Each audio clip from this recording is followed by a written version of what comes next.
So the opportunity today, the IIJA, so the Infrastructure Investment and Jobs Act and the Inflation Reduction Act, or the IRA, offer billions of dollars of funding for clean mobility and other types of projects. And we know that Michigan communities and Michigan businesses deserve the opportunity to capitalize on that opportunity. We also know that Michigan stakeholders are really leading the transformation to a clean transportation economy. And so we wanted to provide a space to dig into some of those opportunities. Also recognizing that navigating those federal infrastructure bills is really complicated and complex. Also, clean mobility projects, really complicated and complex. Numerous stakeholders are involved in every project. We need federal, state, and utility programs to all work together. And so Clean Fuels Michigan is here to help you all navigate that and help put those projects together. And these roundtables are one way for us to do that and to bring folks to the same table. Zeroing in a little bit on NEVI, which is one of those IIJA programs. Final rules for the National Electric Vehicle Infrastructure Program were actually released just a few hours ago today. So I have the link in the slides that I can send out after this for you all. But essentially what that means is that we know what the federal government wants from those projects now. The rules are set in stone, and so it opens the door for that money to begin flowing. There's $5 billion in formula funds, which means each state already knows how much of that $5 billion they're going to receive. And now they have one more checkbox to start spending that funding. So here in Michigan, we have $110 million that's going to go to charging along highway corridors, all across the state. There's a separate $2.5 billion pot of funding for discretionary grants. And we also learned today that the first round of funding will have $700 million available and will open soon, which is really exciting. Half of that money is going to go toward a community grant program. Again, very timely that we're having this conversation today. That program is going to focus on EV charging and alternative fuel infrastructure in rural areas, low and moderate income neighborhoods, and communities with a low ratio of private parking spaces. There's a 20% cost share required, and recipients of that funding can be really any public entity, so states, local governments, tribes, etc. Also of note, the governor's state budget proposal came out last week, and that includes $65 million for filling in the gaps in federal infrastructure funding for EV charging. And so that could be used to help fund community EV charging projects if that pot of funding makes it through the full budget process. Also in the budget was a $350 million pot of funding for federal program match opportunities, which certainly, as we just learned on the last slide, community EV charging could qualify for as well. There are additional state funding opportunities. If you missed our last roundtable series, that's what we touched on. I encourage you to go back and look at those materials, which again, we can follow up with as well. So all of that to say, lots and lots of opportunity and funding available for community EV charging projects. So before we really dig in, I want to make sure we define what we're talking about when we say community charging. So Bethany, why don't I hand this one over to you first, and let's just make sure we're all using the same definition. Sure, thanks Jane, and hello everybody. My name is Bethany Tabor with Consumers Energy. My title is Commercial Product Manager of our Electric Transportation Department. So that really means my team leads our public infrastructure rebates through the Power My Drive program and our fleet rebates through our Power My Fleet program. So really excited to be here. Community charging, I think, we have a couple of different definitions. I am excited to talk about that in terms of what our programs offer or will be offering soon. Community charging really means bringing charging stations to a community for use. This could be for many different end users, right? It could be bringing charging stations to a hotel for people that are traveling through your community, making sure to bolster economic development by adding charging stations to a downtown location, attract tourism. It could also be bringing a fast charger to somewhere near the expressway in your community, making sure that the EV drivers have a place to stop and safely charge their vehicle while they're doing travel statewide. But one of the things that I'm really excited to talk about later is our community charging station rebate grant program that is coming out in Q3 this year. Thanks, Bethany. Corey, anything to add or modify on our definition of community charging? Not really. I would just perhaps note that folks at Flow often also refer to community charging as destination charging. These chargers are placed within the geographic boundaries of the community itself along the locations Bethany is talking about, rather than talking about highway corridors, let's say. Okay, thank you. Okay, hopefully that's enough table setting. Like I said, please feel free to put your questions in the chat or jot them down so that we can get to them later. So without further ado, I am going to stop sharing and stop talking and hand it over to Corey for his presentation. Corey, go ahead. Thanks so much, Jane. Let me take a second here, everyone, and share my screen.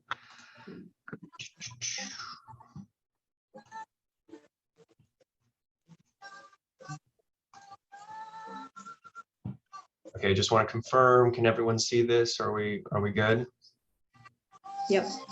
Okay, perfect. All right, well, good afternoon, everyone. Really excited to be able to talk about examples of community charging today. I'm Corey Bolus. I'm a public affairs director at Flow.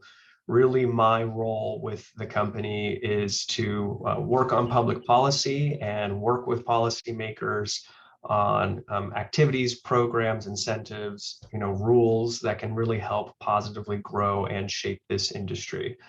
And when Flow thinks about community charging, the example that we're going to be highlighting today is curbside charging as one option. Of course, there's many iterations and many ways to think about community charging, but this is a project area or a type of deployment that is very near and dear to our hearts. So if you'll let me humor you for a second if you'll humor me for a second on just some background on Flow. We are an EV charging station manufacturer and network operator. We've been around since 2009. And just to highlight some of the stats here on this slide, to date, we've deployed over 80,000 charging stations, and we're enabling approximately 1 million charging sessions per month. And so we do level 2 charging and DC fast charging. We do residential, public, commercial, pretty diverse business model covering quite a number of use cases. And one more thing I'll highlight about Flow is back in December, I think it was about December, we announced with GM that we are the supplier for their dealer community charging program. So they will be procuring up to 40,000 level 2 chargers from us to deploy across North America. Every participating dealer gets up to 10 chargers. These are all going to be deployed in public locations. So it's not for the dealership. It can be deployed at the school, the park, at the library, you name it. And I think we did a rough back of the hand calculation for what that could look like for Michigan. And I think it could be approximately up to 2,200 chargers that we could deploy through this program. So very excited to get that underway and get those chargers installed. All right, so diving into curbside charging, what is it? The name obviously gives it away to a degree. We're really talking about charging stations deployed in the public right of way on the curb. That can be a level 2 charger, or it can also be a DC fast charger. And while there's many different types of applications, I'll highlight here with some photos, some existing real world deployments Flow has done on the level 2 side. This is a picture from a level 2 charger that we have in Canada. So we have mounted the charger on our own custom pedestal there, but we can also do different configurations. This charger is in New York City. This is a custom designed pedestal just for them based on what they wanted to see for their community. And this is deployed across the 5 boroughs.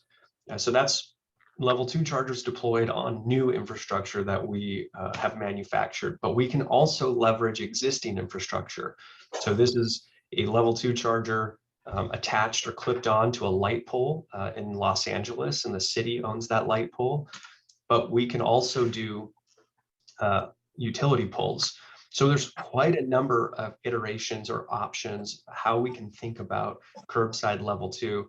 And to be honest, there's probably even more than this. And some of these things we are going to be testing in Southern California via a grant we were given by the state. And I think there's probably ideas we haven't even thought of yet. So plenty of room for creativity, and there's certainly trade-offs to each, whether you would do new infrastructure or leverage existing infrastructure. So those are just some quick highlights there. But let's take a step back and let's talk about the benefits. Why should we think about curbside charging? It is a very unique charging application. Comes with its own benefits, its own opportunities, but it's also its own costs, let's say, generally. So before I get into curbside charging itself, what I often do a refresher on with folks as a way to set the stage, and I'm sure this is repeat info that folks here often know a lot, but really home charging, as we all know, is the most convenient, cost-effective, reliable charging solution for drivers, right? You come home from work, plug it in. You don't really have to deal with payment authentication or anything like that. You go upstairs, set it and forget it. Next morning when you go to work, you have a full battery, very convenient. But we know that obviously not everyone has that privilege, and especially folks living in apartment complexes or maybe townhomes don't really have the dedicated garage or the dedicated parking spot. So this is really where this comes in with what's the next best alternative for these folks. And we have found that curbside charging, and this is based on, or this is reinforced by some reports and analyses from California, curbside charging can become an equitable solution to increase equitable access to overnight charging, or kind of a home adjacent charging experience is what we like to call. This bar chart you see on the right, this comes from an analysis from a state agency in California. They surveyed 1,300 folks living in multifamily housing, and they found that even with, at best, modified parking behaviors for where they park their cars, no more than 33% of those folks could actually get access to home charging. And unsurprisingly, the report further concluded that lower income folks have less access to home charging, people of color have less access to home charging. And while I recognize that these reports and analyses are based on work done in California, and it might not be a perfectly transferable conclusion to Michigan, we think it's still very illustrative of the problem we're trying to tackle here. And there's still certainly useful nuggets and insights to glean from that are applicable in the Michigan context. So that's where that really kind of sets the stage for how do we then, what are our alternatives, right? If we don't have solutions for home charging, or try as we might, we can't get that charger installed on site. And so that's where, like I said, curbside charging really comes into play. So I'll illustrate with some use cases of our real world deployments that we touched on earlier today. Starting with Los Angeles, I mean, this project started many years ago, really with an initial order of 180 level 2 charging stations that clipped onto the light pole. And really what was a great equity outcome, which was the purpose of the deployment in the first place, is that, I forget the exact statistic, but in working with the city, when we did the initial deployment of 180 curbside chargers, it provided coverage for about, I want to say about 80 to 85% of the city's geography was covered then, with folks being able to access chargers within just a few minutes. So what you're really talking about is getting chargers now more evenly spread out. You're getting chargers deployed perhaps in an area that didn't previously have access to charging. As we know, with dense urban cores, real estate is precious, real estate is costly, real estate is lacking.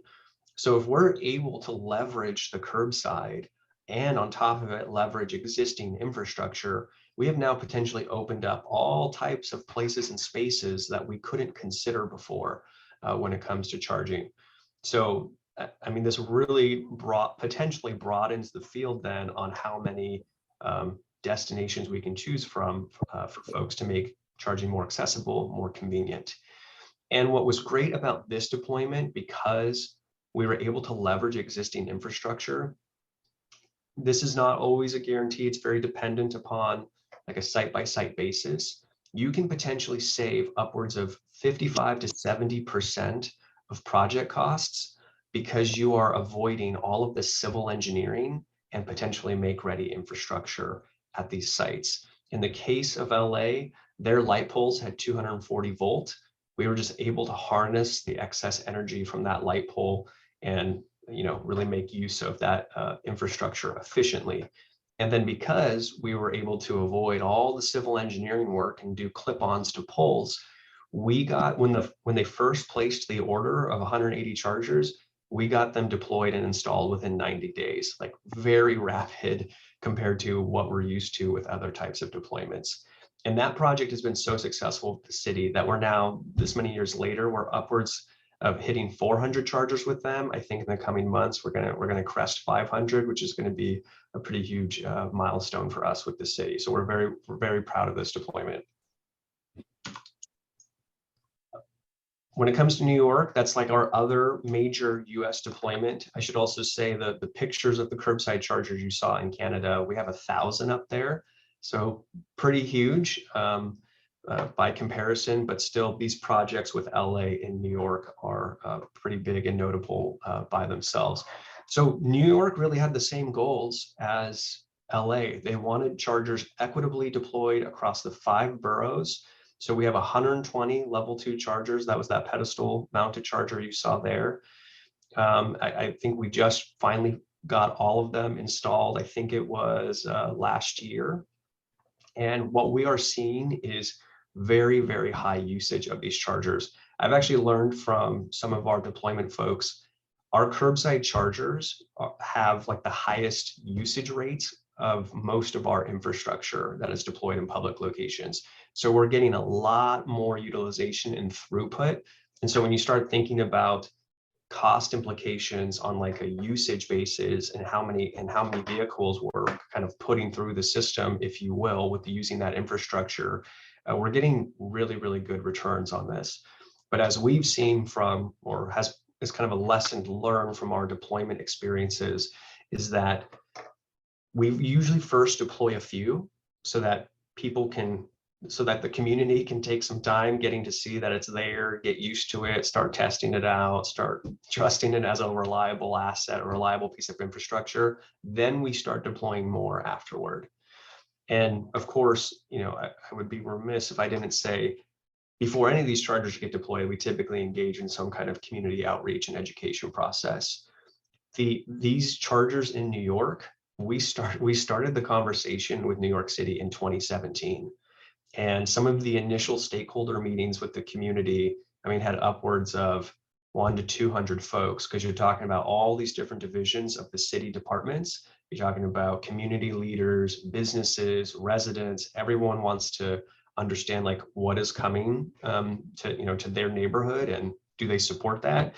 And we have found that is a very critical aspect of just getting that kind of consumer buy-in that then leads to higher utilization down the road. So we're very proud of these projects, and we're hoping to expand up and out. And this really is an example of, if you build it, they will come, because we've been able to keep scaling up those deployments. So that's kind of a quick snapshot. I'll leave it there. There's some additional reading here if you're excited about curbside charging, just kind of providing more background on the policy and really just policy solutions Flow has thought of in terms of how can we accelerate curbside deployments. So I'll hand the mic back to you, Jane. Thank you so much, Corey. I really appreciate it.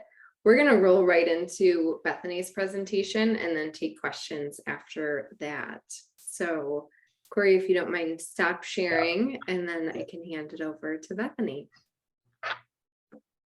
Awesome. Thanks, guys. Just give me 1 minute here. No problem.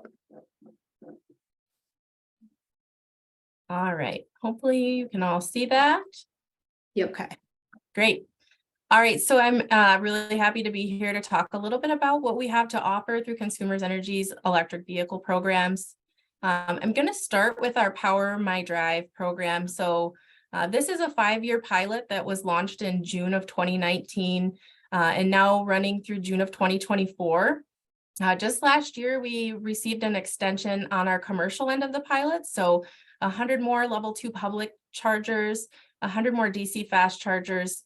In the first round, we did 200 level 2 chargers and 37 DC fast chargers. So I'm really happy to have that infrastructure out in the wild in Michigan. I know before our program, I don't believe there was a fast charger outside of Tesla north of Grand Rapids, and now we see them all over to really make statewide travel possible here in Michigan in your EVs. So and I guess quickly, let me just mention, if you're a resident living in Michigan and Consumers Energy's service territory and you are getting an electric vehicle or you already have one at your home, we do have a home charger rebate available. And we also have a bring your own charger incentive if you own already a networked or non-network connected level 2 charger at your home. And you're interested in taking part of that program, we do have incentives there. So please reach out.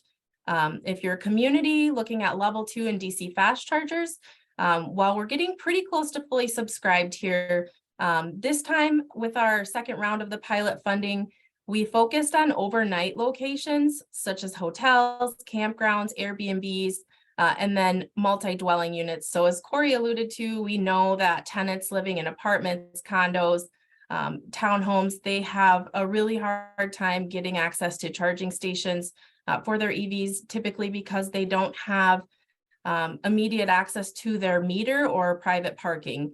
So when you're in shared parking, that's really tough. So we did allocate 10 of those rebates out of our 100 to multi-dwelling units. I will say those are fully subscribed right now, but as of this year, we do have about 24 overnight locations still available, rebates, that is. So if you're a hotel, campground, B&B, or you are a community that knows of one that's interested, please reach out. We certainly have opportunities for funding there to support. And then we are about 50% subscribed on our DC fast charger rebates. So that's a $70,000 rebate. We say for commercial customers, our goals with the fast chargers, as I mentioned earlier, is really to get close to the expressway. So we're looking for convenience stores, grocery stores within a mile or two of the expressway, as close to 24/7 operations as possible. You know, trying to think like an EV driver, is there going to be somewhere for you to get the kids out, stretch your legs, use the restroom, grab a snack, things like that. I will say in the first round of funding, we did have several municipalities install fast chargers in a public lot that was nearby, several amenities of that sort. So a couple that come to mind, the city of Grayling and the city of Gaylord both did fast chargers in the first round of our funding. So check those out on PlugShare. They are out there. Again, you know, we continue to have these conversations with interested customers, municipalities, businesses every day. So that is part of what we do. And we're always happy to have that conversation if you're wondering if this might be a good fit for you. So this is what I'm most excited as we're here to talk about community charging. Our community charging center rebate pilot was just approved back in January. Our goal here is safe, economical overnight charging. We know that the best grid benefits for all of our ratepayers is when charging happens during the off-peak hours. So avoiding the peak load time when demand on the grid is highest, typically between 2 p.m. to 7 p.m.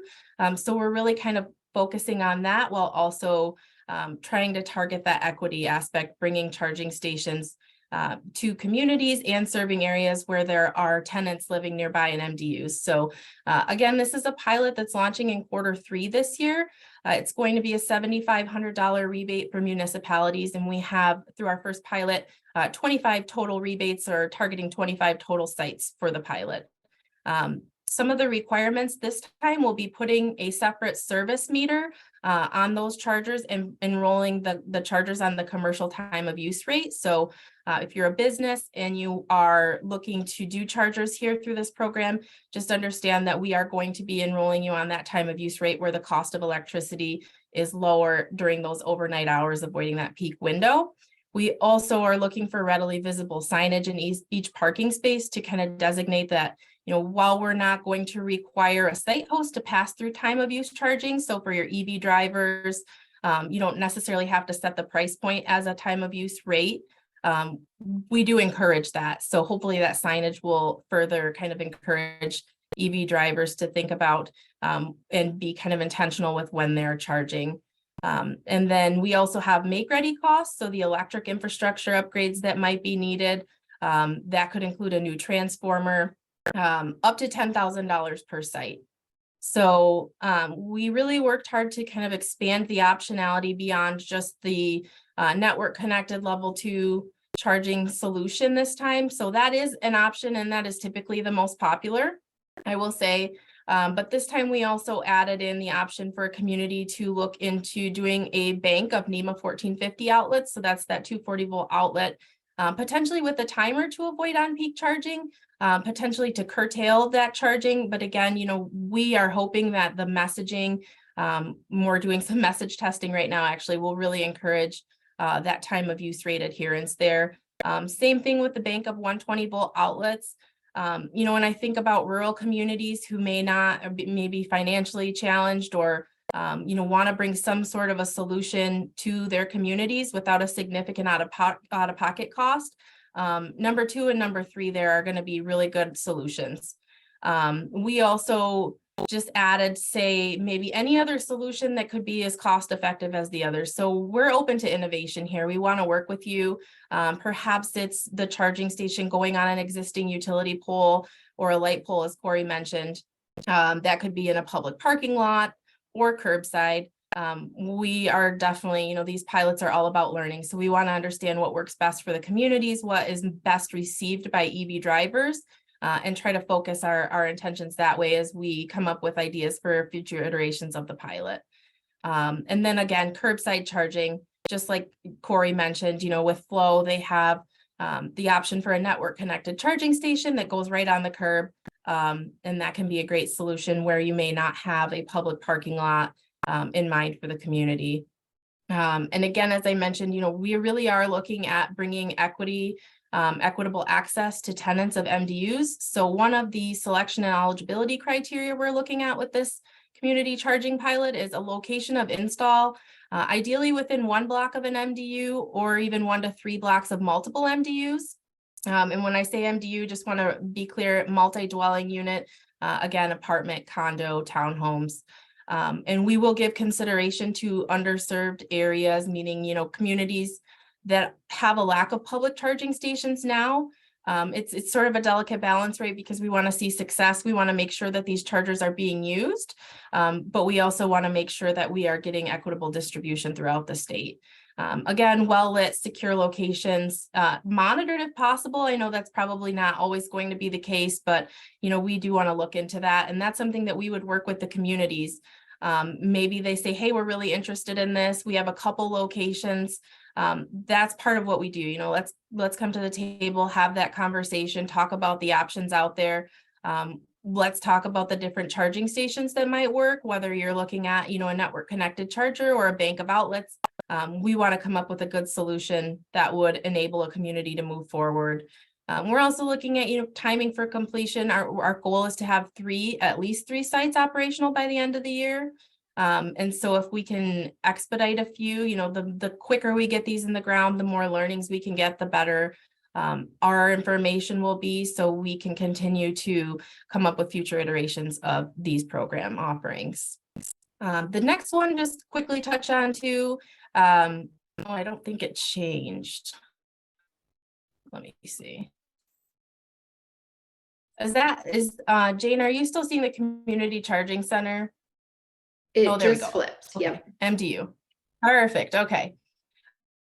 So this is our permanent offering that's also launching in Q3 2023. So as I mentioned in our first round of the Power My Drive pilot, second round, we did have 10 rebates of $7,500 available for MDU owners. This time we're going to have this permanent offering. So really excited about that. It's going to be a $7,500 rebate for at least 2 plugs from a network connected level 2 charger or NEMA 1450 outlets. And the rebate is per 100 amps. Again, we're going to look at a separate service meter that will go on that commercial time of use rate. And this time we are not going to have a rebate cap per property, within reason, of course. So again, that commercial time of use rate to encourage overnight charging. We're going to continue to kind of enforce that message by requiring the readily visible signage in each parking space to encourage that off-peak charging. And then another addition to this version of the program will be a $20 a month incentive for the first 12 months. So via that separately metered charging service, we can see the percentage of charging that happens outside of that 2 to 7 p.m. peak window. So we're thinking about 80% or better off peak would get the customer that $20 a month incentive for the first 12 months. And that's a really great way. We've seen success on our residential program, having that as a way to kind of reinforce that behavior, get EV drivers used to setting their charger to turn on perhaps at 11 p.m. And charge overnight to avoid that peak window, get the best grid benefits for all of our ratepayers. And then I also just want to mention really quick, rebates in this program are scalable. So perhaps it's somebody that's interested in doing 2 32 amp plugs or multiple 32 amp plugs. We can scale the rebate up or down. It's not just $7,500. We could potentially do 80% or some other version of that. And that's a great option for system constrained customers or those who are desiring a larger number of charging stations at the location. And then, that outreach and education component is really critical to making sure that those who invest in these charging stations understand operations, understand what makes a success. So we are developing educational materials that we plan to provide at least annually as part of this program.